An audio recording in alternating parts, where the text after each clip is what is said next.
a number of the people in the workshop had come across time credits and time banking as models of enabling communities, people within communities to give their time, to give their skills within a community setting, to add value to the kind of delivery that already happens within communities. Because we're both of those examples are from a local authority setting, we were giving examples of preventative work around services. So with the cuts in funding as we move forwards, less and less money coming down from government, we need to look at alternative models of either providing services or engaging people in service provision.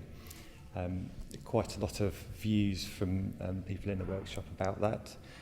How we've used time credits is to harness people's skills. So trying to engage people in things that will downstream, down the line, reduce demand for services.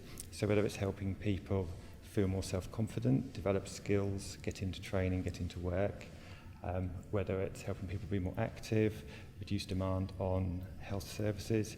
Those are the kind of things that we've been exploring. I think the key thing was this idea of how you actually harness the capacity within the community, and what time credits does is by rewarding people for giving an hour of their time, by then being able to redeem that hour on an actual activity. It means that people don't necessarily have to identify within themselves what their skills are. And so I think for me, one of the really exciting things is about how you can get people to give their time in a community setting that benefits them, as well as the organisation that they're giving their time through, and also the wider community. So for me, that's one of the more exciting elements of this.